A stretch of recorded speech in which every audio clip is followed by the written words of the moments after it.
Light Sports Radio.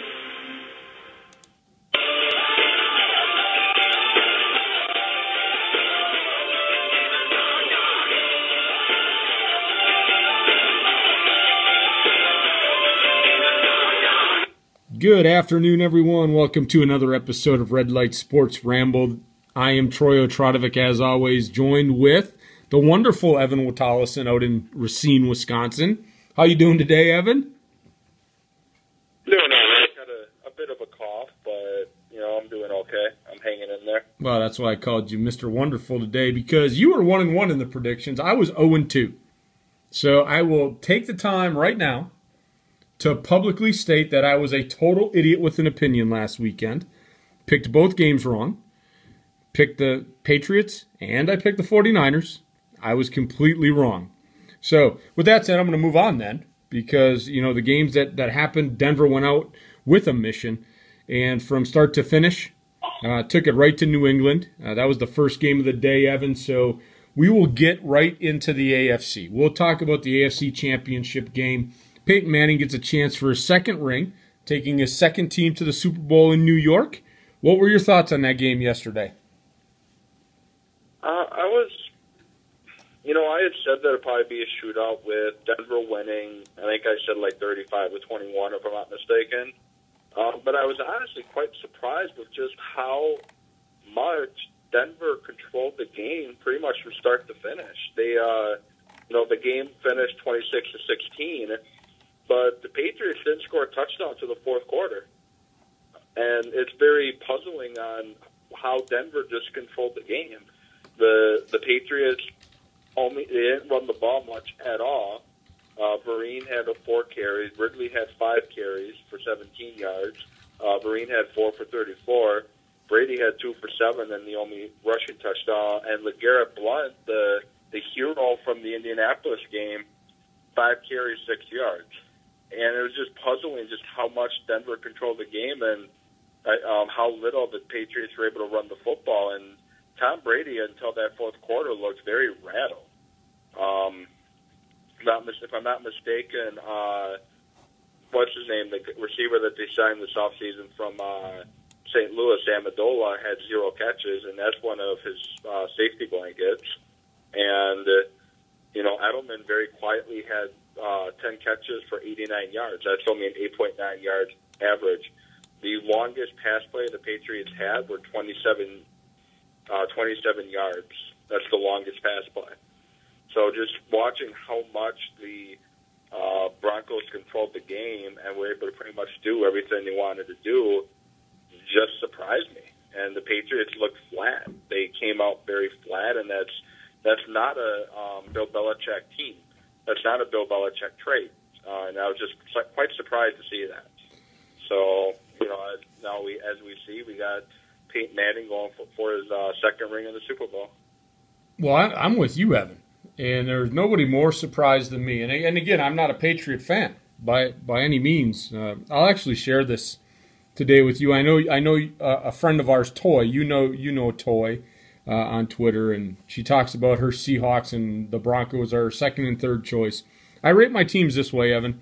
I have one team. It's the Green Bay Packers. My second choice is all other 31 teams all rolled up into a ball. That's how I rate them. So. But I was surprised, like you, that when this game started, the first 2 possessions, 3 and out, both times for New England, I could see kind of the game plan. It looked like they wanted to try and throw because they said, well, Denver's going to stack the box and shut down the run. And maybe they were trying to set up the run with the pass. But when I look at the stats, when Vereen is your leading rusher, that's not good. And it was only 34 yards. And to be honest, I think a lot of that came at the fourth quarter when they ran it twice when he gained like 16 yards on that final drive when they went down to score and didn't get the 2-point conversion. I think that really hurt them there. That might have made the game a little bit closer. Maybe a last-minute drive like I said there wouldn't be. But I was totally surprised, and I'm going to give credit to the Denver staff. I'm going to give credit to Jack Del Rio. Because I had said last week that offensive line for New England was playing with a mission. But that Denver front seven dominated that offensive line. They were getting pressure on Manning with 4. And you don't even have to call it a scheme. You have to just call it, I think the Denver Broncos wanted it more. Because they went out and just totally, like you said, baffled Tom Brady. There was I can't remember it was a 4th down play. I don't remember the exact situation. 4th down, I think, inside the 30-yard line. 4th and maybe 4 or 5, and Brady went back and they sacked him with a 4-man rush. And that's not typical.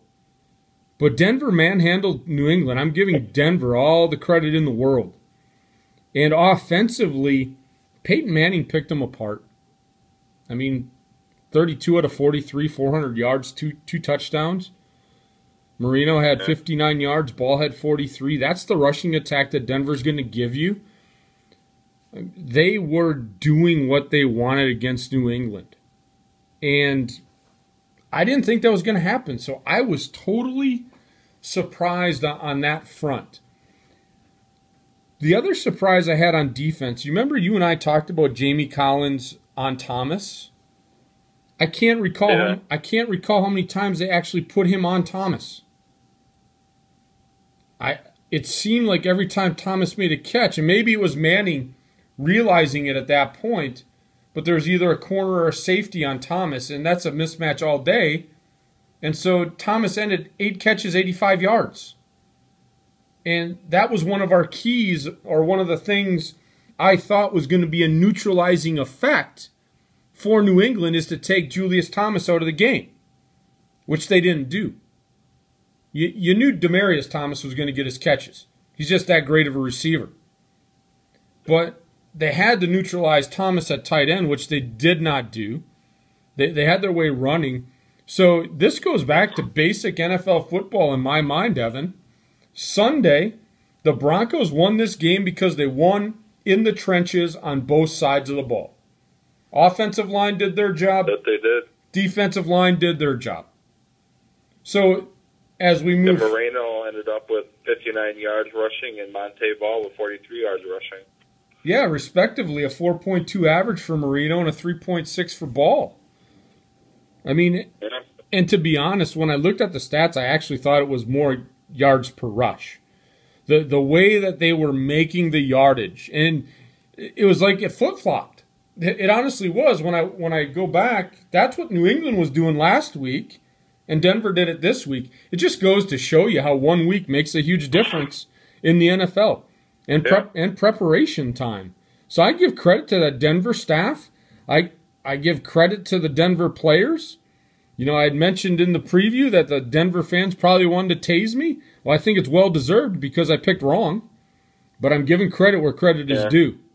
I mean, it just... the key... Go ahead. No, I was just going to say, it just goes, like you said, that just did not seem like a Bill Belichick coach team on Sunday. No. And, you know, the key, in my opinion, was when Talib went down early with the ribbon knee injury, which was set up by what should have been a legal pick play by Walker. He ended up getting hurt on that play. That pretty much ruined the day for the Patriots defense. Because the Patriots defense, they lack playmakers. They're, you know, like the Packers defense, they lack somebody that can step up and make a play. And the guy that could do that was Talib. He was going to be the guy on Thomas.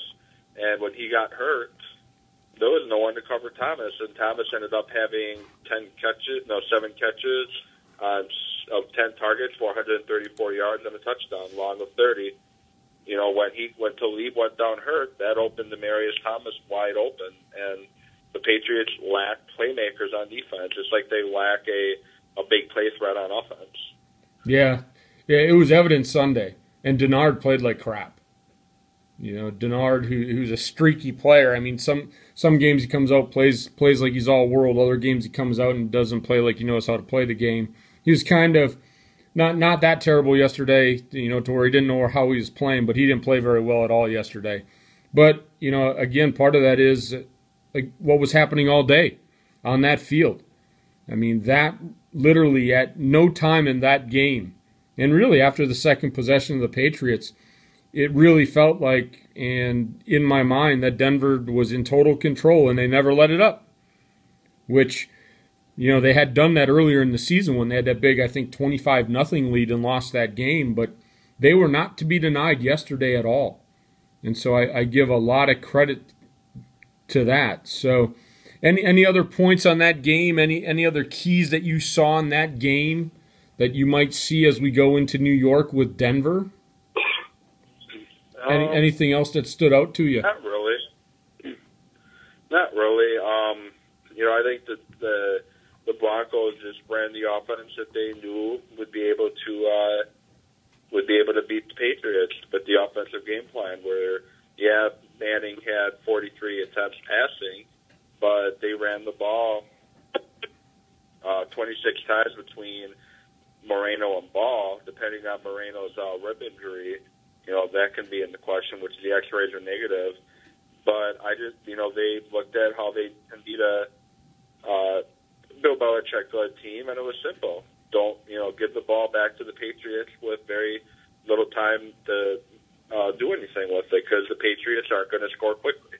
Yeah. So if you use up a lot of clock on your drives, and then time of possession, the Broncos controlled 35-44 to 24-16. When you control the ball like that against the Patriots, you're gonna hurt them because they cannot score quickly. It's like the college basketball with Wisconsin, with the Badger team, especially from last year. If you get on them early, they're not going to come back. So the Broncos did what they had to do to beat the Patriots, and it's going to be, I think, kind of similar game type plan against Seattle, but the difference is they're going to want to put a lot of points on the board early to take Lynch out of the game. Yeah, I agree. We'll definitely preview that game next week, before the Super Bowl. But I think you hit something right on the head there, and it was one of my keys to the Patriots winning last week was long, sustained drives that end in points. And that's what Denver did yesterday. They put together those 8, 9, 10-play drives, just chewed up a bunch of clock while doing it, and then did what they had to do. They put the ball in the end zone and got points. And when you did that, like you said, this is not the Tom Brady team that was that quick strike team that can take the ball in 2 minutes and put a drive together and score 7 points. It's a more methodical team. And so Denver really beat them at their own game yesterday, Evan. That's what I saw with ball control. And honestly, when I look at it, it's a great game plan. Whether or not that's how they're going to attack Seattle, it's something we'll have to look at. But when I look at it, Denver executed to near perfection yesterday. I can't recall them doing much wrong yesterday. A few holding calls late in the game, that's about all I think they did wrong. But other than that, it was a very, very good game. Honestly, to a point of a fan, when I watched it, I can say this, it was kind of boring. Kind of boring to the fact that it was so methodical and executed so well that the game was actually boring to me. Yeah. Well, I said it earlier in the show, and what I said in the preview on Friday is I was expecting to shoot, a high-scoring game. Yeah, I can't argue with you. You figured that there was enough, and like the way I had approached it is that Brady would march the team against that defense down and score, and then Brady would take his team down and a little bit quicker and score, and we would get into a little bit of that, but no, it was a methodical game, and nonetheless, Peyton Manning's on to New York to try to win a Super Bowl in his brother's stadium. So let's move on to the NFC, Evan. And that was the late game, the really anticipated game, the rival game. And I'm going to use the word, these two teams dislike each other, to put it nicely. Good word to use. They nicely dislike each other. And it lived up to the billing, though. Yeah, it was a game of mistakes and hard hitting and emotion. During and after the game, there was a lot of emotion. But what did you take from that game yesterday? Seattle won. They're going to be facing Denver. What'd you take away from that game? There are two heavyweight teams going at it head-to-head. For the 49ers, it was a tale of two halves. The 49ers seemed to be in complete control of the game during the first half. They were moving the football, and they were benefited quite a bit from Seattle turnovers, especially on the first play of the game. But they had to settle for a field goal there. And so that was key right there. But it was just, like I said, like two heavyweight teams going head-to-head. A lot of penalties, which I expected. 7 penalties for San Francisco for 65 yards, 8 for Seattle for 66 yards. So I think I said over under 15. So I nailed it right at 15 for 15 penalties combined. But Russell Wilson showed a lot of poise in that second half. He made a couple key throws, especially the touchdown strike to, what was his name? Jermaine Kearse. Who the heck knew who Jermaine Kearse was coming into the game, to be honest? I don't think anyone did. But I know I'm probably going to get a lot of slack from this from the 49er fans. I'm not 49er fans, the Seahawk fans for saying this. But I think the key to the game is late in the third quarter when the Seahawks forced the 49ers to punt, and the 49ers punted, and the referees called running into the punter when it should have been roughing the punter.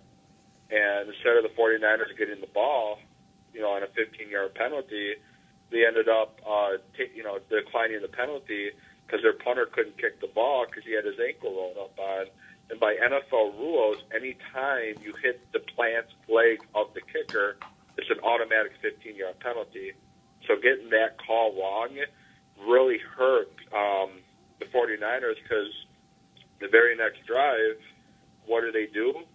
They end up throwing a touchdown pass on 4th and 7 to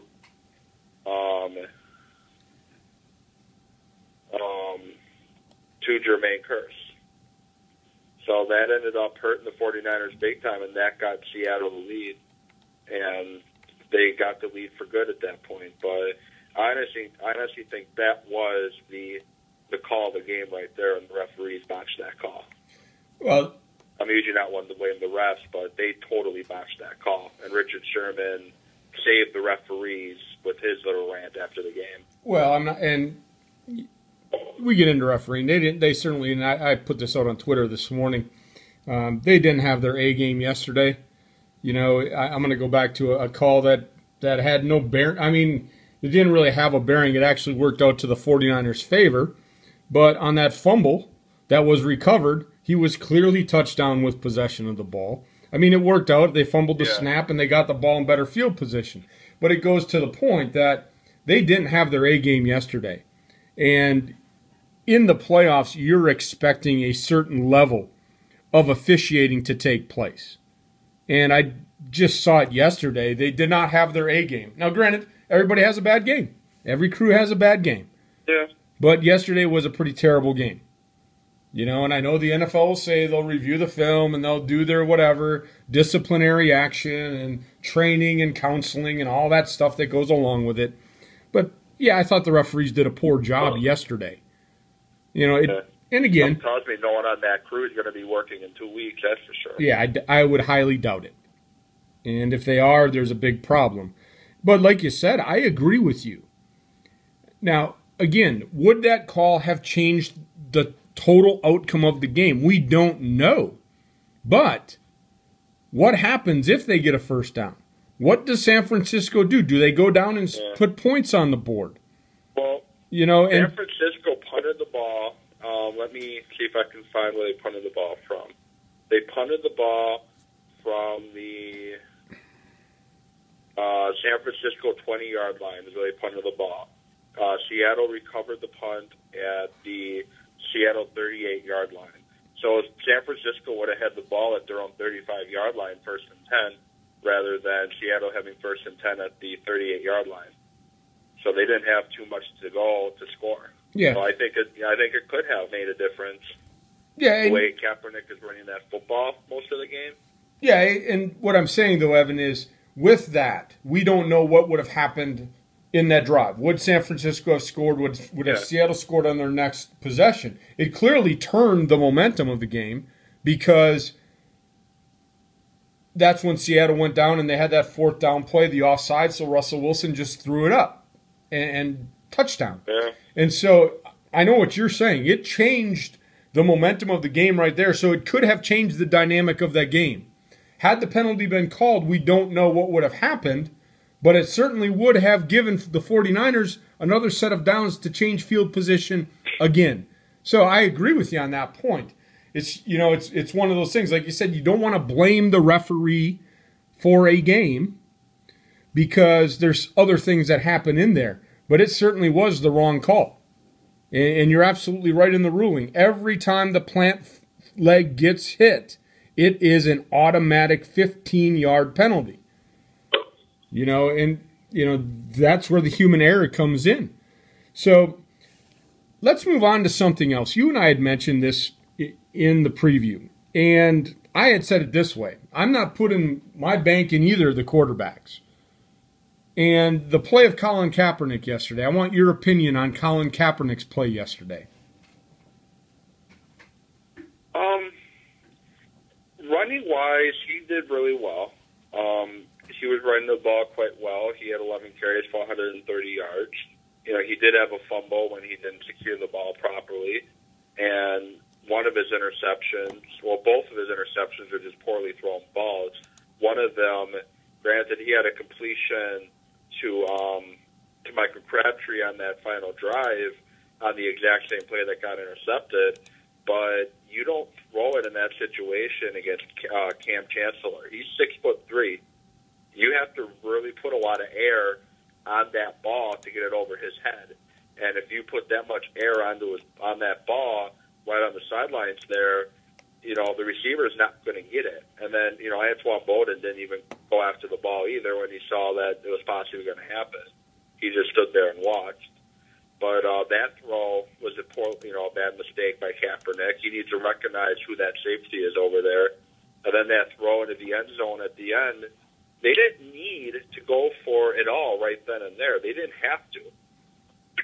He could have found somebody else or took off running with the ball. You have 2 timeouts left, and you have Richard Sherman, the best corner in the game. He's the best corner in the game. You have Richard Sherman over there as well as a linebacker covering Crabtree. You can't make that throw. And you saw the outcome. I was not too impressed with him throwing the ball overall.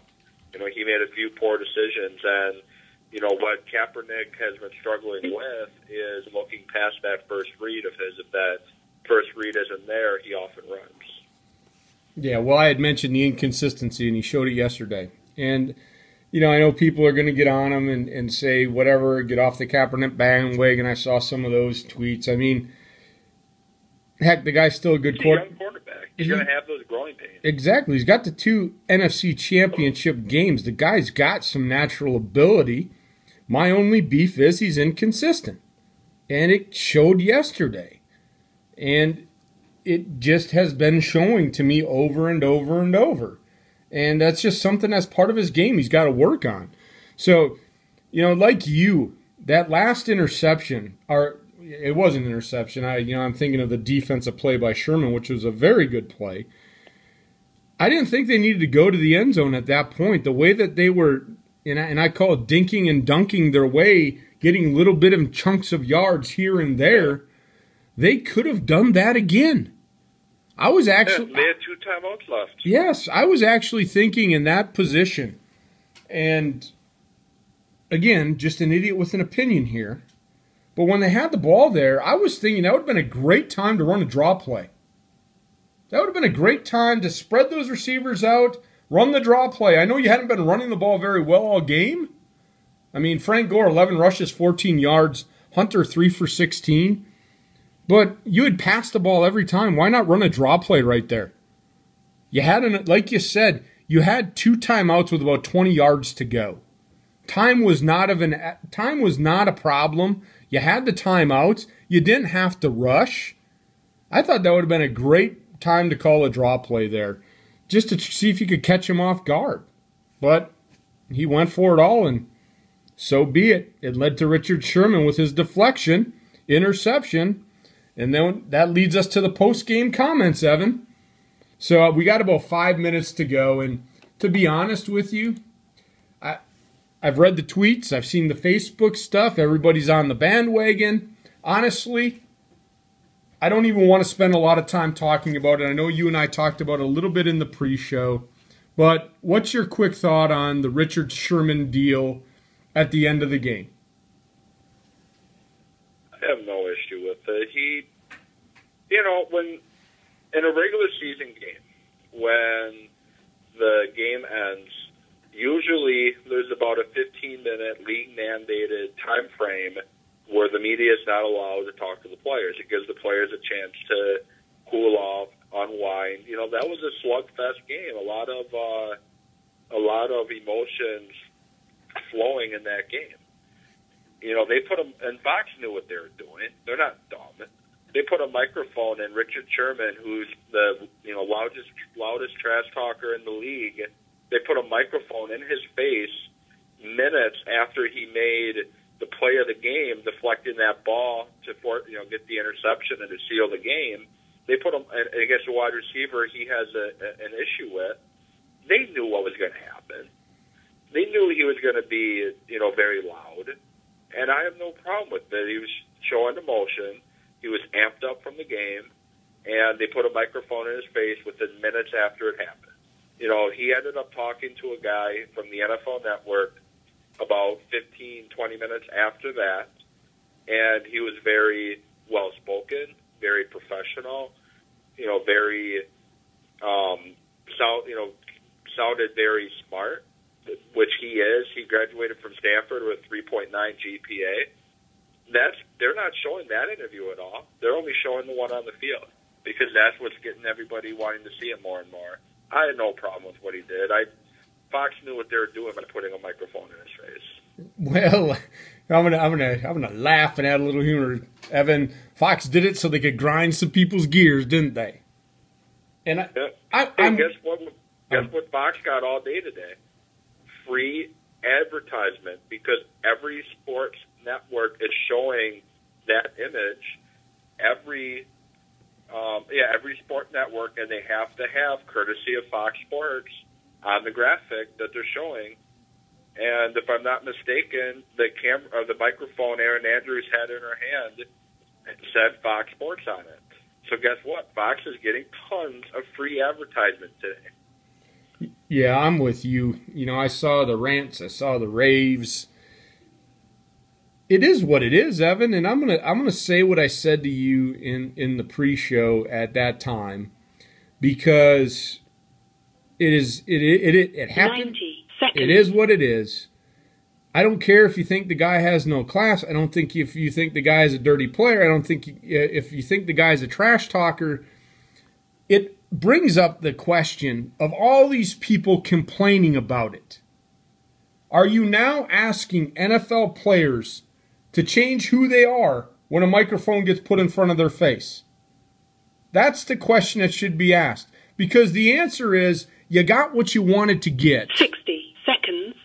And so the last time I checked, Evan, Richard Sherman was signed a contract to play cornerback in the NFL. Whether or not you like the guy, whether or not you think the guy's classy, the guy went out and did his job. And like you said, his team minutes earlier had just clinched a spot in the Super Bowl. He's going to say something emotionally wound up. I have no problem with it. Yep. I have not a problem with it. So it is what it is. Let it be. Let it go. It's great Super Bowl hype and something to talk about. I'll let the fans know as we get under 30 seconds. Tomorrow, join us. Evan and I are going to grade out the Packer wide receivers, the Packers tight ends. New time tomorrow also, 5 o'clock Eastern, 4 o'clock Central. We'll see you all at the next red light. Enjoy your evening.